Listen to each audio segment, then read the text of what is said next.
Hello बच्चों इस video में हम लोग पढ़ेंगे क्लास 10th का लाइट चैप्टर। क्लास 10th का पहला चैप्टर है लाइट, रिफ्लेक्शन एंड रिफ्रैक्शन। ये वीडियो लाइट हिंदी मीडियम में हम लोग पढ़ेंगे। चूंकि बहुत सारे बच्चे जो बिहार बोर्ड के हैं, यूपी बोर्ड के हैं, तो आजकल इंग्लिश मीडियम में तो बहुत सारा वीडियो यूट्यूब पर उपलब्ध है, हिंदी मीडियम में वीडियो की संख्या कम है। तो हम इस वीडियो के माध्यम से प्रकाश 10th क्लास का परावर्तन और अपवर्तन को 2-3 पार्ट में करके और उसको पढ़ेंगे। ध्यान दीजिएगा, वीडियो पसंद आए तो हमारे YouTube channel physics with Pawan sir को लाइक और सब्सक्राइब कर दीजिएगा। तो चलिए हम लोग चलते हैं लाइट पर। प्रश्न उठता है कि ये लाइट क्या है, ये लाइट क्या है। ठीक है, लाइट को हिंदी में हम लोग कहते हैं प्रकाश। क्या कहते हैं? प्रकाश।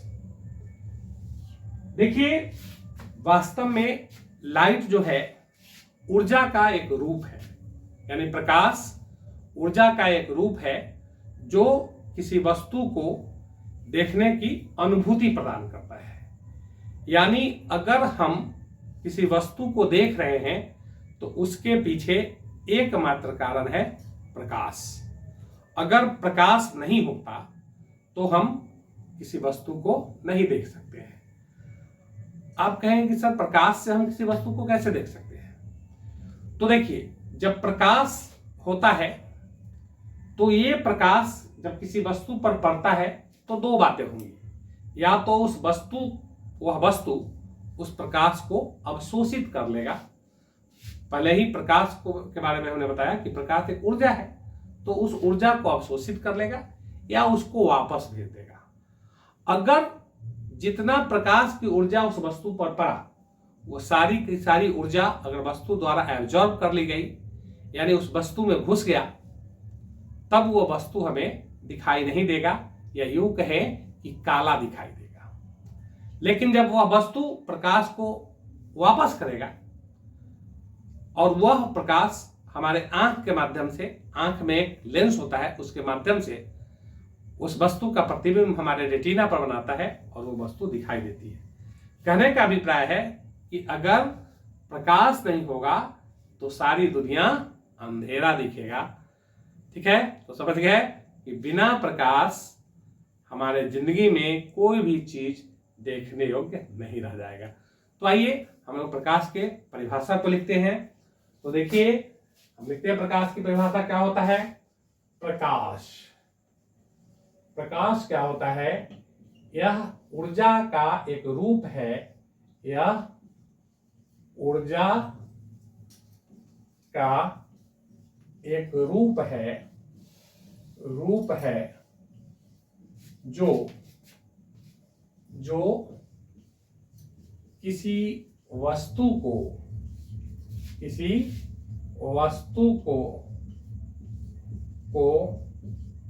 देखने की अनुभूति प्रदान करता है, प्रदान करता है। ठीक है, अब ये वास्तव में हमने कहा कि प्रकाश ऊर्जा का यह रूप है। तो ये ऊर्जा जहां से उत्पन्न होता है वहां से कैसे किसी माध्यम में आगे बढ़ता है। वास्तव में जो प्रकाश है उससे फोटॉन्स निकलता है। क्या निकलता है? प्रकाश कणिकाएं निकलती है। जो भी प्रकाशित करने वाली वस्तु है, जो भी प्रकाश उत्पन्न करने वाला वस्तु है, जो भी चमकीला वस्तु है, वो प्रकाश कणिकाएं उत्पन्न करता है, जिसको हम लोग फोटॉन्स के नाम से जानते हैं। और वो प्रकाश कणिका वास्तव में ऊर्जा का एक पैकेट होता है, और ये ऊर्जा का जो पैकेट है वह तरंग के रूप में माध्यम में आगे की ओर बढ़ता है। इसके बारे में हम लोग आगे की क्लास में पढ़ेंगे। तो जब तरंग के रूप में आगे की ओर बढ़ता है और जिस पाथ पर बढ़ता है, अगर उस पाथ को एक सरल रेखा से हम लोग मिला दें, तब उस रेखा को और उस रेखा में हम तीर लगा दें, तो उसको हम लोग प्रकाश की किरण के नाम से जानते हैं। और ये हमेशा प्रकाश सीधी रेखा में गमन करती है। यही कारण है कि जब प्रकाश पड़ता है किसी अपारदर्शी वस्तु पर, तो उस अपारदर्शी वस्तु की छाया उस वस्तु के ठीक पीछे बनता है, जो बताता है कि प्रकाश सीधी रेखा में गमन करती है। समझ गए? इसमें कोई समस्या नहीं है, कोई प्रॉब्लम नहीं है। तो हमें फिलहाल उस फोटॉन्स के बारे में पढ़ने की जरूरत नहीं है। थोड़ा सा इसकी हम लोग चर्चा करेंगे कि किसी भी प्रकाशित वस्तु से क्या निकलता है? फोटॉन्स निकलता है। प्रकाश कणिकाएं निकलती हैं, प्रकाश कणिकाएं उत्सर्जित होती है, और ये प्रकाश कणिकाएं किसके रूप में? तरंग के रूप में आगे गमन करती हैं। और यह जिस रास्ते को, जिस पथ को पर गमन करती हैं, उसको अगर हम एक सीधी रेखा से मिला दें, तो उसको हम लोग क्या कहते हैं? प्रकाश की किरण कहते हैं। और प्रकाश की किरण को व्यक्त करने के लिए उस सीधी रेखा में हम लोग तीर के निशान को लगा देते हैं। तो समझ गए? और ये प्रकाश की किरण हुई। तो आइए हम लोग पढ़ते हैं प्रकाश के बाद प्रकाश की किरणें। प्रकाश की किरणें।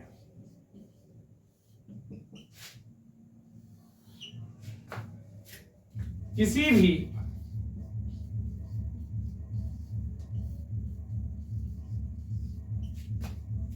चमकीले सतह से, चमकीले वस्तु से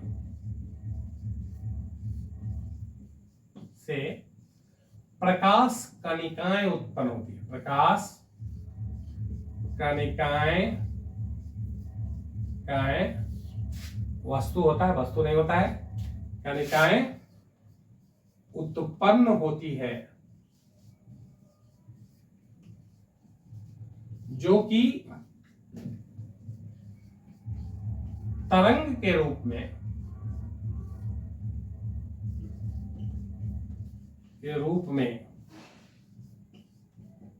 गमन करती है।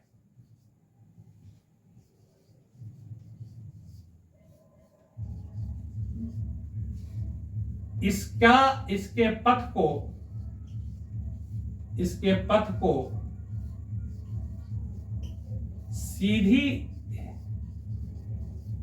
सीधी रेखा से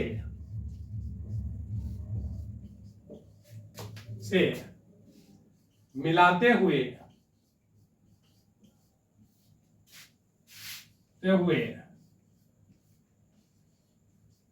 आगे बढ़ने पर क्या हमने लिखा कि प्रकाश की किरणें किसी भी चमकीले वस्तु से प्रकाश कणिकाएं उत्पन्न होती है, जो कि तरंग के रूप में गमन करती हैं। इसके पथ को सीधी रेखा से मिलाते हुए आगे बढ़ने पर एक सरल रेखा बनता है, जिसमें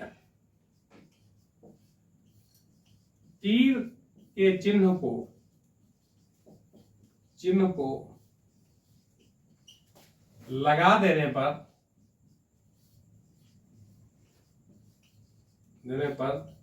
ये प्रकाश की किरणें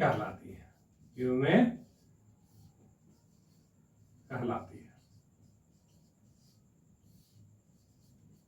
ठीक, ये प्रकाश की किरणें कहलाती है। इसको नोट कर लीजिए। क्या है प्रकाश की किरणें? क्या है? ध्यान दीजिएगा। प्रकाश यह ऊर्जा का एक रूप है जो किसी वस्तु को देखने की अनुभूति प्रदान करता है। और प्रकाश की किरणें क्या है कि किसी भी चमकीले वस्तु से प्रकाश कणिकाएं जिसको हम लोग फोटॉन्स कहते हैं, उत्पन्न होती हैं, जो कि तरंग के रूप में गमन करती है। इसके पथ को सीधी रेखा से मिलाते हुए आगे बढ़ने पर एक सरल रेखा बनता है, जिसमें तीर के चिन्ह को लगा देने पर यह प्रकाश की किरण कहलाती है। अर्थात प्रकाश की किरण सीधी रेखा में गमन करती है।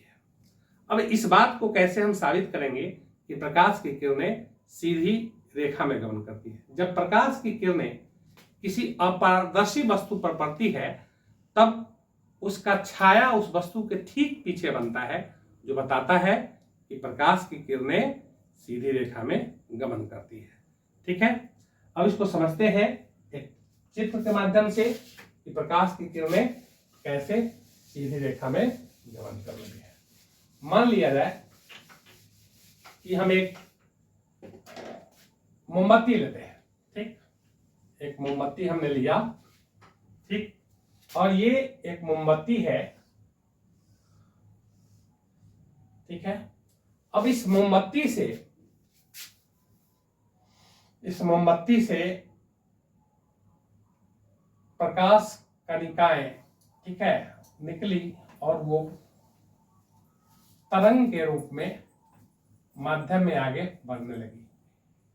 ठीक, ये आगे बढ़ रही है।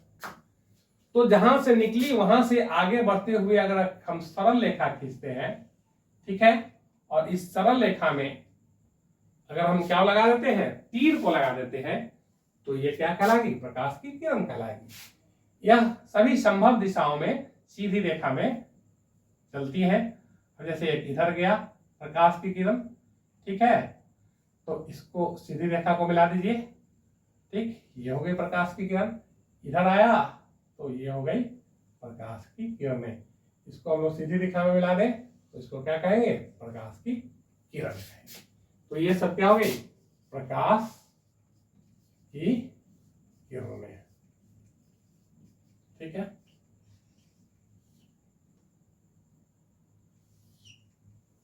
कोई दिक्कत है? नहीं होना चाहिए। अब अगला टॉपिक है इसमें पढ़ना प्रकाश किरण पुंज। क्या है पढ़ना? प्रकाश किरण पुंज। इसको ध्यान से देखिए, क्या है प्रकाश किरण पुंज।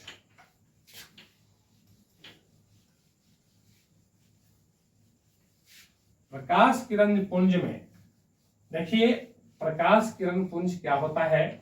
जब समानांतर प्रकाश की किरणें, प्रकाश किरण पुंज,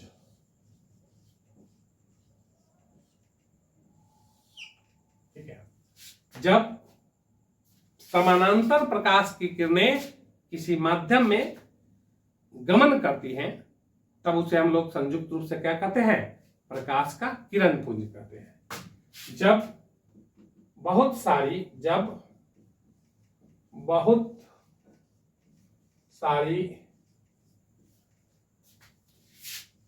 समानांतर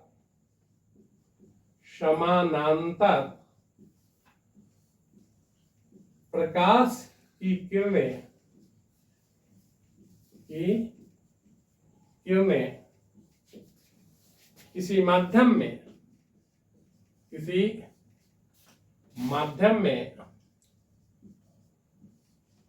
में गमन करती हैं, तब इसे क्या कहते हैं? प्रकाश का किरण पुंज कहते हैं। प्रकाश का किरण पुंज कहते हैं। ठीक है, पुंज कहते हैं। ठीक, तब इसे प्रकाश का किरण पुंज कहते हैं। ठीक, अब देखिए इसका एक फोटो बना लेते हैं। मान लिया प्रकाश की किरणें तो सीधी रेखा में व्यक्त होती हैं, उसमें तीर लगा हुआ होता है। इन पैरेलल को हमने ले लिया बहुत सारे किरण को, तो इसको संयुक्त रूप से हम लोग क्या कहेंगे? ये हुआ प्रकाश का किरण पुंज,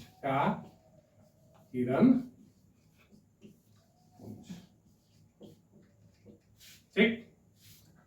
अब हम लोग आते हैं, जैसा कि हमने चर्चा किया कि जब प्रकाश की किरणें किसी वस्तु पर पड़ती हैं तो दो बातें होंगी।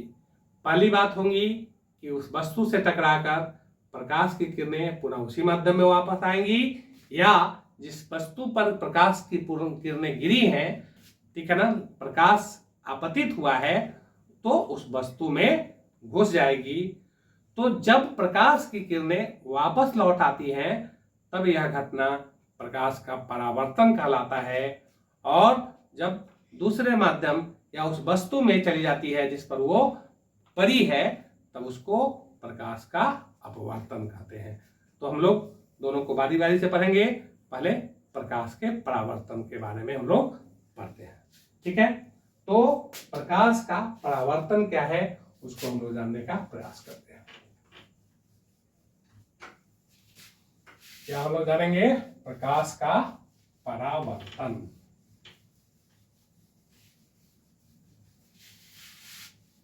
प्रकाश का परावर्तन। प्रकाश का परावर्तन, अंग्रेजी में इसको हम लोग कहते हैं रिफ्लेक्शन ऑफ लाइट।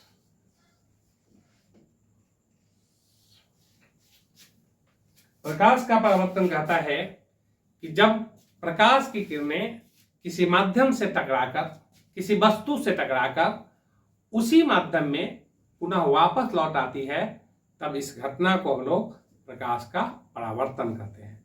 और प्रकाश का परावर्तन ही किसी वस्तु को दृश्य करता है। अगर प्रकाश का परावर्तन नहीं होगा तो हम लोग किसी वस्तु को देख नहीं सकेंगे। तो प्रकाश का परावर्तन का परिभाषा क्या लिखिएगा? प्रकाश का परावर्तन, प्रकाश का परावर्तन एक ऐसी घटना है, ऐसी घटना है जिसमें प्रकाश की किरणें, प्रकाश की किरणें किसी वस्तु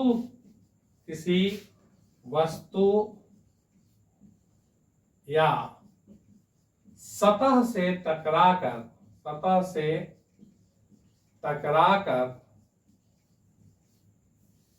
वापस आ जाती है, वापस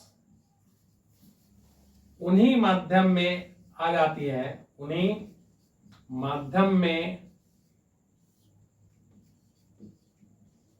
आ जाती है जिसमें वह गमन कर रही होती है, जिसमें वह गमन कर रही होती है, गमन कर रही होती है। ठीक है, क्या लिखेगा? प्रकाश का परावर्तन एक ऐसी घटना है जिसमें प्रकाश की किरणें किसी वस्तु या सतह से टकराकर वापस उन्हीं माध्यम में आ जाती है जिसमें वह गमन कर रही होती है। तब इसे हम लोग क्या कहते हैं? प्रकाश का परावर्तन कहते हैं। अब प्रकाश के परावर्तन को समझने के लिए हम लोग दो चीज पढ़ेंगे।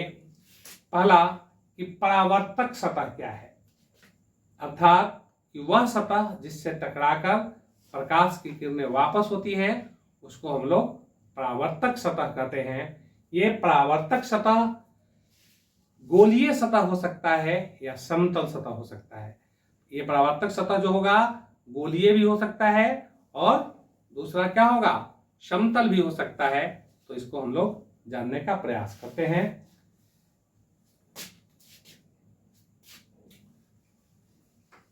प्रकाश के परावर्तन को समझने के लिए हम लोग दो तीन चीजों को जानने का प्रयास करते हैं, जिसमें पहला है परावर्तक सतह। क्या है? परावर्तक सतह। वह सतह जिससे प्रकाश की किरणें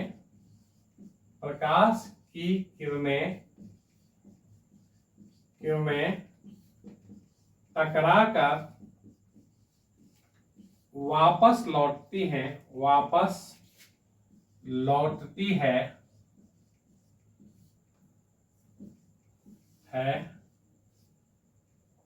क्या कहलाती है?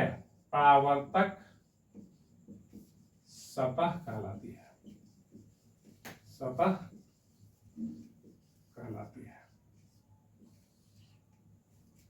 उसके बाद है आपतित किरण।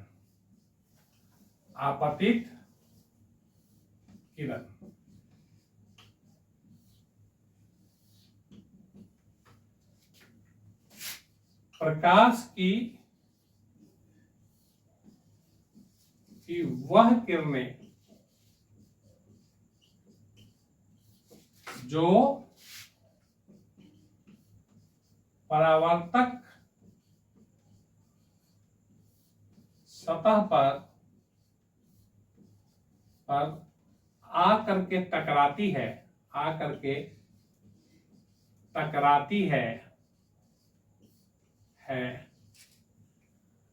आपतित किरण कहलाती है। आपतित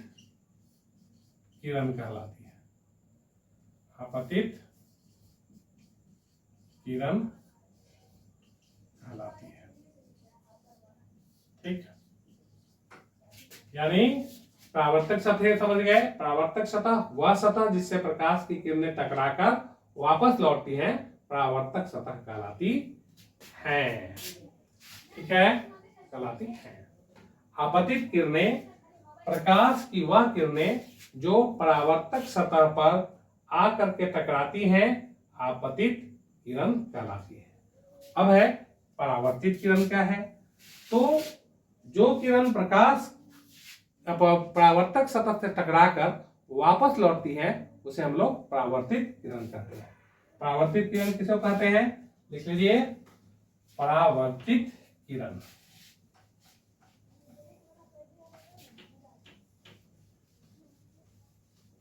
परावर्तित किरण क्या है? परावर्तित किरण प्रकाश की वह किरणें जो परावर्तक सतह से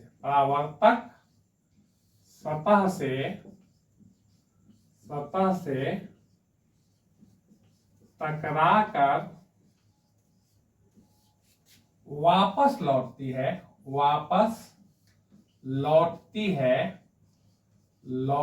है उसे हम परावर्तित किरण कहते हैं। क्या कहते हैं? परावर्तित किरण कहते हैं। ठीक है, और एक और टॉपिक है जिसका नाम है अभिलंब। यानी किसी सतह पर जो रेखा बिल्कुल लंब होता है उसे हम लोग क्या कहते हैं? अभिलंब कहते हैं। तो उसको भी लिख लिया जाए, अभिलंब। अंग्रेजी में इसको कहते हैं नॉर्मल, अभिलंब। परावर्तक सतह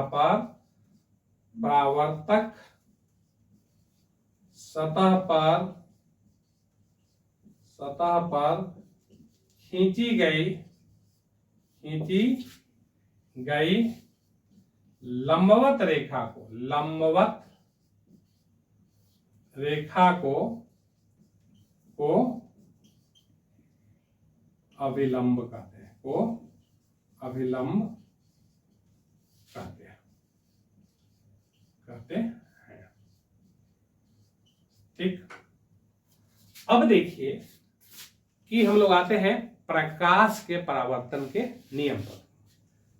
प्रकाश के परावर्तन का नियम क्या कहता है कि प्रकाश की किरणें जब किसी सतह पर पड़ती हैं, जब किसी सतह पर आपतित होती हैं तो उससे लौटने का एक नियम है, जिस नियम को वह फॉलो करता है, जिस नियम का वह पालन करता है। ठीक है, तो उसको हम लोग कहते हैं प्रकाश का परावर्तन का नियम। उसको क्या हम लोग कहते हैं? प्रकाश के परावर्तन का नियम। प्रकाश के परावर्तन के नियम। ठीक है, देखिए प्रकाश के परावर्तन के नियम। प्रकाश के परावर्तन के दो नियम है। ठीक है, प्रकाश के परावर्तन कितने नियम है? दो नियम है। बहुत साल पूछा गया है बोर्ड में, प्रकाश के परावर्तन के दो नियम है, दो नियम हैं। ठीक, पहला नियम क्या कहता है? पहला नियम कहता है कि आपतन का कोण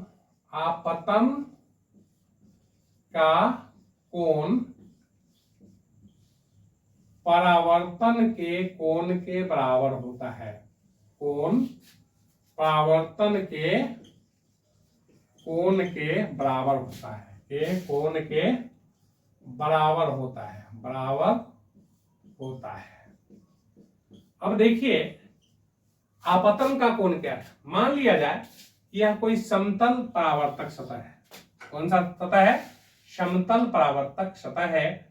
तो समतल सतह है, इस सतह पर प्रकाश की किरण आपतित हो रही है। ठीक है, प्रकाश की किरण यहाँ पर आपतित हुई, सीधी रेखा में आती हुई।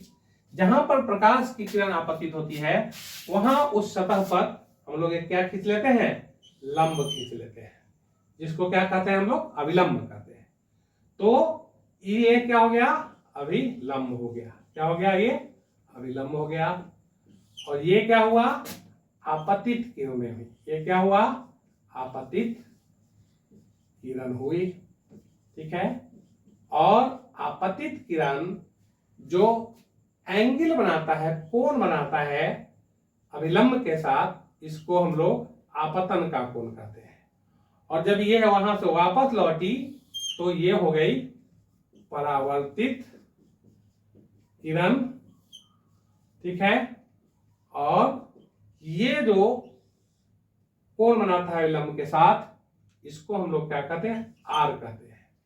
तो आपतन का कोण कौन हुआ? इस कोण को हम लोग कहते हैं आपतन का कोण। ठीक है, आपतन का कोण। और इसको हम लोग कहते हैं परावर्तन का कोण। आपतन का कोण क्या हुआ? कि आपतित किरण द्वारा अभिलंब के साथ बनाया गया कोण आपतन कोण हुआ, और परावर्तित किरण के द्वारा अभिलंब के साथ बनाया गया कोण परावर्तन के कोण हुआ। अगर आपतन का कोण आई है, परावर्तन का कोण आर है, तब आई बराबर आर। ठीक, ये परावर्तन का पहला नियम है।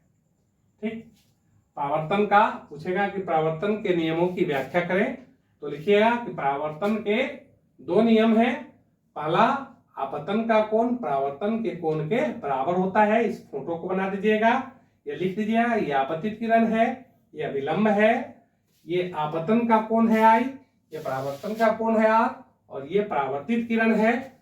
और आपतन का कोण आई बराबर परावर्तन का कोण आर। दूसरा नियम है प्रकाश के परावर्तन का। फिर आगे दूसरा नियम लिखिएगा कि आपतित किरणें, परावर्तित किरणें और अभिलंब तीनों एक ही तल में होता है। दूसरा नियम क्या लिखिएगा? दूसरा नियम लिखिएगा कि आपतित किरणें, परावर्तित किरणें तथा अभिलंब तीनों ही एक ही तल में होता है। दूसरा नियम क्या कहता है? आपतित किरण, परावर्तित किरण किरण और अविलंब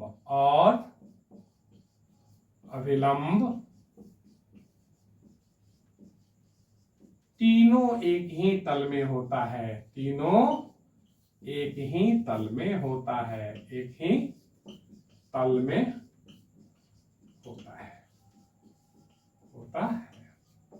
ठीक है, तीनों एक ही तल में होता है। अब समस्या यह है कि प्रश्न उठता है कि क्या ये जो परावर्तन है केवल समतल पर होता है? नहीं, परावर्तन की घटना किसी भी तल पर हो सकता है। वह गोलीय सतह पर परावर्तन हो सकता है, समतल सतह पर परावर्तन हो सकता है। तो जब गोलीय सतह पर होगा तब उसको अवतल उत्तल के नाम से उस सतह को जानेंगे, समतल पर होगा तो उसको समतल सतह के नाम पर जानेंगे। तो इसमें आप यहाँ तक इसको नोट कर लीजिए, याद कर लीजिए। अगले वीडियो में हम लोग पढ़ेंगे दर्पण के विभिन्न सतहों पर परावर्तन और उसका यूज। तब तक के लिए जय हिंद, जय भारत।